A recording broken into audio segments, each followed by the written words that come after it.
ఈరోజు నుంచి మనం క్లాసెస్ స్టార్ట్ చేసుకుందాం. ఫస్ట్ ఆఫ్ ఆల్ మనం సెకండ్ ఇయర్లో ఏమేమి సబ్జెక్ట్స్ ఉంటాయి, మన ప్యాటర్న్ ఆఫ్ సబ్జెక్ట్స్ ఎలా ఉంటాయి, తర్వాత మన ఎగ్జామ్ మోడల్ అవన్నీ కూడా ఈ ఫస్ట్ క్లాస్లో మనం డిస్కస్ చేసుకుందాం. ఓకే,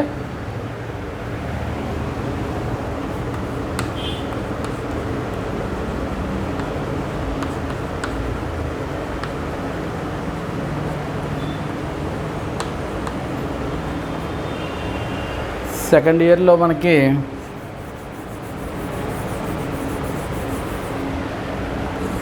6 సబ్జెక్ట్స్ ఉంటాయి. దీంట్లో అవుట్ ఆఫ్ 6 4 సబ్జెక్ట్స్కి ప్రాక్టికల్స్ ఉంటాయి. సో టోటల్ 10 పేపర్స్ మనకి, ఈచ్ వన్ 100 మార్క్స్కి. సో సెకండ్ ఇయర్ టోటల్ వచ్చి 1000 మార్క్స్కి వస్తుంది. మనకు తెలిసినట్టుగానే ఈ 100 మార్క్స్ ఇంటర్నల్ అలాగే ఎక్స్టర్నల్గా డివైడ్ జరుగుతుంది. ఇంటర్నల్లో 20 మార్క్స్ ఉంటాయి, ఎక్స్టర్నల్లో 80 మార్క్స్ ఉంటాయి. ఇది ఫస్ట్ ఇయర్లో లాగే same pattern. To get through అవ్వడానికి మనకి అవుట్ ఆఫ్ 100 40 మార్క్స్ రావాలి. అది ఇంటర్నల్లో ఎక్స్టర్నల్లో కలిసి మనకి 40 మార్క్స్ని స్కోర్ చేసుకోవచ్చు. సో ప్రాక్టికల్స్కి సేమ్, అలాగే థియరీకి కూడా ఇదే ప్యాటర్న్ వర్కౌట్ అవుతుంది. ఒకసారి సబ్జెక్ట్ డీటెయిల్స్ చూద్దాం. మీరు ఫస్ట్ ఇయర్లో ఫార్మాస్యూటిక్స్ 1 చూశారు. దాని కంటిన్యూషన్ మన సెకండ్ ఇయర్లో ఫార్మాస్యూటిక్స్ 2 చూస్తాం. ఫార్మాస్యూటిక్స్ 2లో మనం ఫస్ట్ ఇయర్లో ఏదైతే ట్యాబ్లెట్స్ క్యాప్సూల్స్ దగ్గర డోసేజ్ ఫామ్స్ని ఆపేసాం, మిగిలిన డోసేజ్ ఫామ్స్ అన్ని సెకండ్ ఇయర్లో చూస్తాం. ఆల్ లిక్విడ్ డోసేజ్ ఫామ్స్ మొత్తం ఐ డ్రాప్స్, ఏ డ్రాప్స్, అలాగే లోషన్స్, లినిమెంట్స్, ఐస్ క్రీమ్, అలాగే సెమీ సాలిడ్లో వచ్చేటప్పుడు క్రీమ్స్, పేస్ట్లు, powders, suppositories, every dosage form second ఇయర్లో మనం కవర్ చేసేస్తాం. సో సిటిక్స్ 1 ఫస్ట్ ఇయర్లో చూస్తాం, సెకండ్ ఇయర్లో సిటిక్స్ 2. అలాగే ఫార్మాస్యూటికల్ కెమిస్ట్రీ 2 మనం ఫస్ట్ ఇయర్లో ఫార్మాస్యూటికల్ కెమిస్ట్రీ 1 చూసాం. ఫార్మాస్యూటికల్ 1లో మనం కెమిస్ట్రీ 1లో మనం ఇనార్గానిక్ డ్రగ్స్ గురించి చూసాం. ఇనార్గానిక్ కెమికల్ డ్రగ్స్ గురించి, magnesium compounds, calcium compounds, sulphur compounds, అన్ని కాంపౌండ్స్ గురించి మనం ఫస్ట్ ఇయర్లో డిస్కస్ చేసుకున్నాం. మెజారిటీ డ్రగ్స్ అన్నీ కూడా ఆర్గానిక్ అయి ఉంటాయి. ఆర్గానిక్ అంటే కార్బన్తో తయారు చేసిన డ్రగ్స్. సో ఆర్గానిక్ డ్రగ్స్ అన్నీ మనం డైలీ లైఫ్లో వాడే మేజర్ డ్రగ్స్ అన్నీ కూడా మనం దీంట్లోనే చూస్తాం. ఫార్మాస్యూటికల్ కెమిస్ట్రీ 2 ఇది కంప్లీట్లీ ఆర్గానిక్ కెమిస్ట్రీగా మనం చెప్పుకోవచ్చు. టోటల్ కెమికల్ డ్రగ్స్లో ఆర్గానిక్ డ్రగ్స్ పార్ట్ అంతా కూడా కెమిస్ట్రీ 2లో మనం చూస్తాం. Third subject pharmacology and toxicology.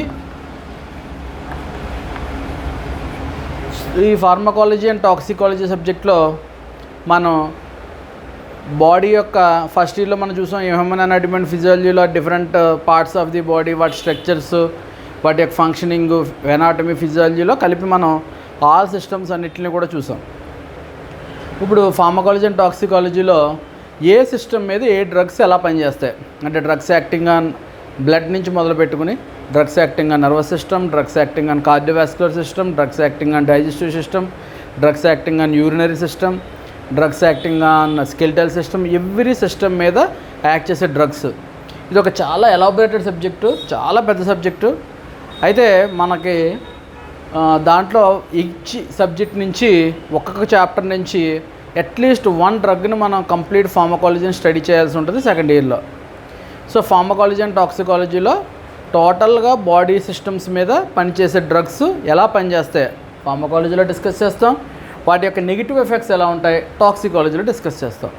రెండు కూడా కంబైన్డ్ అయి ఉంటాయి. నార్మల్ ఎఫెక్ట్స్ అంటే దాని యొక్క పాజిటివ్ ఎఫెక్ట్స్, నార్మల్ ఎఫెక్ట్స్ అన్నీ కూడా ఫార్మకాలజీలో డిస్కస్ చేస్తే, నెగిటివ్ ఎఫెక్ట్స్ అన్ని టాక్సికాలజీలో డిస్కస్ చేయడం జరుగుతుంది. అది ఫార్మకాలజీ అండ్ టాక్సికాలజీ. తర్వాత 4th సబ్జెక్టు ప్రాక్టికల్ లేని సబ్జెక్టు ఫార్మాస్యూటికల్ జ్యూరిస్ప్రుడెన్స్. దీనికి ప్రాక్టికల్ ఉండదు. ఫార్మాస్యూటికల్ జ్యూరిస్ప్రుడెన్స్ సబ్జెక్ట్ వచ్చేసరికి కంప్లీట్గా యాక్ట్స్ ఏదైతే చట్టాలు ఉన్నాయో ఎస్పెషల్లీ మన ఫార్మాస్యూటికల్ ఫీల్డ్కి సంబంధించి ఆ చట్టాలన్నిటి గురించి అవగాహన ఫార్మాస్యూటికల్ జ్యూరిస్ప్రుడెన్స్లో మనం చూస్తాం.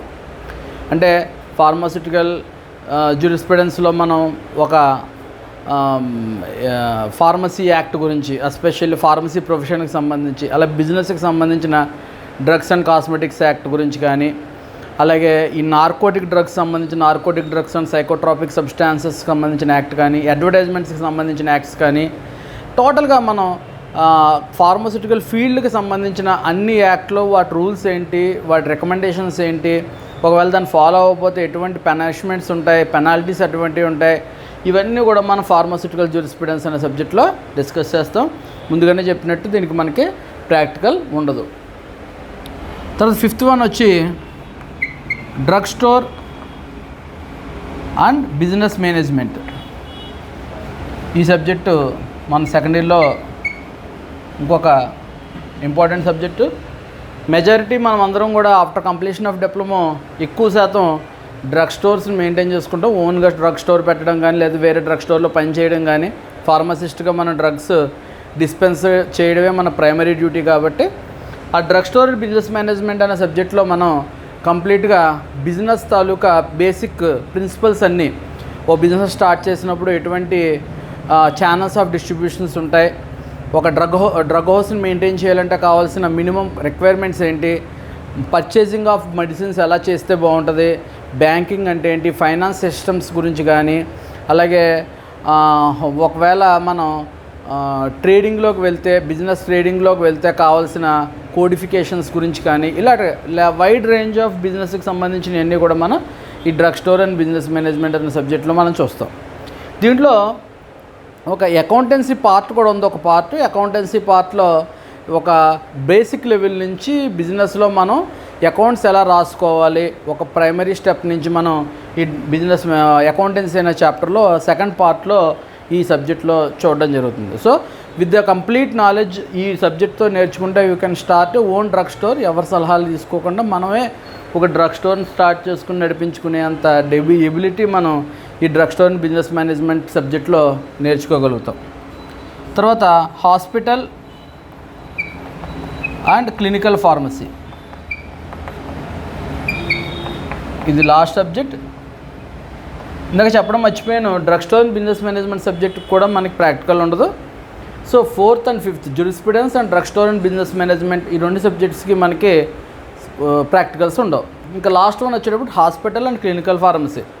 హాస్పిటల్ అండ్ క్లినికల్ ఫార్మసీ అనే సబ్జెక్ట్ మనకి ఒకవేళ ఆఫ్టర్ కంప్లీషన్ ఆఫ్ డిప్లొమా మీరు ఫార్మసిస్ట్గా హాస్పిటల్లో వర్క్ చేయదలుచుకుంటే, ఒకవేళ గవర్నమెంట్ సెక్టార్లో కానీ ప్రైవేట్ సెక్టార్లో కానీ మీరు ఒక కాంప్లెక్స్ హాస్పిటల్స్లో వర్క్ చేయాలనుకున్నప్పుడు హాస్పిటల్స్ యొక్క సెట్టింగ్స్ ఎలా ఉంటాయి, రూల్స్ ఎలా ఉంటాయి, హాస్పిటల్లో ఎన్ని డిపార్ట్మెంట్లు ఉంటాయి, హాస్పిటల్ యొక్క ఆర్గనైజేషన్ ఎలా ఉంటుంది, హాస్పిటల్లో ఎన్ని సర్వీసెస్ ప్రొవైడ్ చేస్తారో, ఇలా complete knowledge of the hospitals మనం నేర్చుకోగలుగుతాం. దీంట్లో ఫస్ట్ పార్ట్ హాస్పిటల్ ఫార్మసీ. దీంట్లోనే సెకండ్ పార్ట్ ఉంది క్లినికల్ ఫార్మసీ. క్లినికల్ ఫార్మసీలో క్లినికల్ ఫార్మసీ అనేది న్యూరోలో ఫార్మసిస్ట్గా చెప్తాం. అంటే డిప్లొమాకి వచ్చి క్లినికల్ ఫార్మసిస్ట్ డ్యూటీస్ ఏమి ఉండవు, కానీ వేరేజ్ క్లినికల్ ఫార్మసీ అనేది ఒక elaborated subject. 6 years pharmacy course మీకు తెలిసే ఉంటుంది. ఫార్మ్ డి అనే కోర్సులో ఈ క్లినికల్ ఫార్మసీ యొక్క కంప్లీట్ నాలెడ్జ్ని ప్రొవైడ్ చేస్తారు. మన డిప్లొమాలో ఏంటంటే క్లినికల్ ఫార్మసిస్ట్ అనేది ఒక డాక్టర్కి ఒక చెక్ లాగా, అంటే ఫార్మసిస్ట్ డాక్టర్ యొక్క డ్యూటీస్ని డాక్టర్ చేస్తూ మనం పేషెంట్ యొక్క ఇన్ఫర్మేషన్ గ్యాదర్ చేసి పేషెంట్ తాలూకా డీటెయిల్స్ తోటి డాక్టర్కి ఒక డాక్టర్ ద్వారా ఒక బెటర్ ట్రీట్మెంట్ పేషెంట్కి అందేలా చూసేది క్లినికల్ ఫార్మసీ. క్లినికల్ ఫార్మసిస్ట్ అంటారు. యాక్చువల్ డిప్లొమాకి వచ్చేసరికి మనం క్లినికల్ ఫార్మసిస్ట్లు అవ్వం. సో క్లినికల్ ఫార్మసీకి సంబంధించిన నాలెడ్జ్ని మనం దీంట్లో ప్రొవైడ్ చేస్తాం. ఎస్పెషల్లీ క్లినికల్ ఫార్మసీ నాలెడ్జ్ అంటే డ్రగ్స్కి సంబంధించి ఉండే జనరల్ ఇంటరాక్షన్స్ అంటాం. ఒక డ్రగ్ని ఇంకో డ్రగ్ని కలిపి తీసుకుంటే వచ్చే ఇంటరాక్షన్స్ గురించి కానీ, ఒక డ్రగ్ తాలూకా అడ్వర్స్ రియాక్షన్స్ గురించి కానీ, అంటే నెగిటివ్ ఎఫెక్ట్స్ గురించి కానీ, ఒక డ్రగ్ తాలూకా సీరియస్ టాక్సిక్ ఎఫెక్ట్స్ గురించి కానీ మనం ఈ చాప్టర్లో క్లినికల్ ఫార్మసీ అనే సెక్షన్లో మనం డిస్కస్ చేయడం జరుగుతుంది.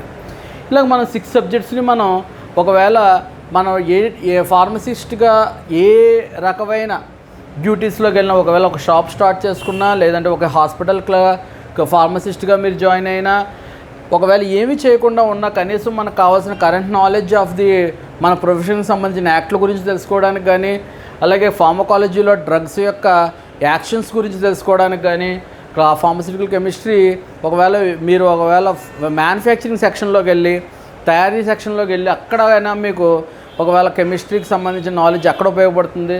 ఇలా డిఫరెంట్ మనకి ఏదైతే అవకాశాలు ఉన్నాయో ఆఫ్టర్ కంప్లీషన్ ఆఫ్ డిప్లొమా మనకి దానికి సంబంధించిన అన్ని అవకాశాలకి సంబంధించి విషయాలన్నీ మనం దీంట్లో ఈ 6 సబ్జెక్ట్స్లో నేర్చుకోవడానికి అవకాశం ఉంటుంది.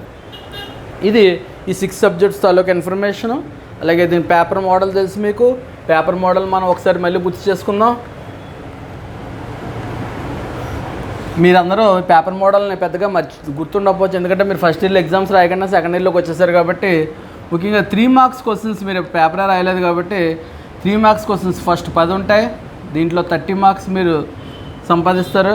ఈ 3 మార్క్స్ క్వశ్చన్స్ వచ్చేసరికి ఈ 10 మార్క్స్ 10 క్వశ్చన్స్లోనే మీకు చాయిస్ ఇవ్వడు. టోటల్గా 3కి 10కి 10 అవుట్ ఆఫ్ 10 రాయాల్సి ఉంటుంది.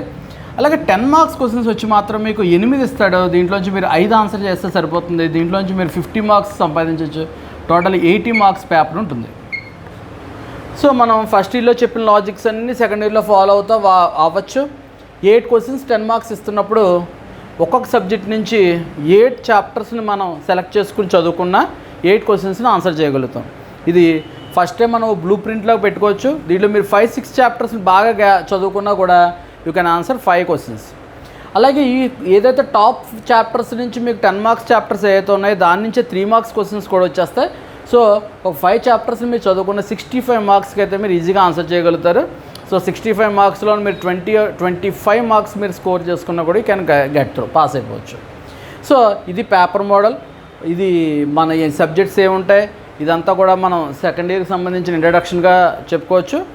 సో మనం క్లాసెస్ యొక్క డైలీ క్లాసెస్ ఏ ప్యాటర్న్లో చేసుకుందాము, ఎలా చేద్దాం అనేది అన్నీ కూడా నేను మీకు ఇన్ఫర్మేషన్ ఇస్తూ ఉంటాను. సో ఇది ఆన్లైన్ క్లాసెస్ చేద్దామా లేకపోతే రికార్డెడ్ క్లాసెస్ చేద్దామా ఇదంతా కూడా మనం చూద్దాం. ఫస్ట్ ఒక ఇంట్రడక్షన్ క్లాస్ అయితే ఈరోజు మీకు ఇవ్వడం జరుగుతుంది. అందరూ జాగ్రత్తగా ఫాలో అవ్వండి.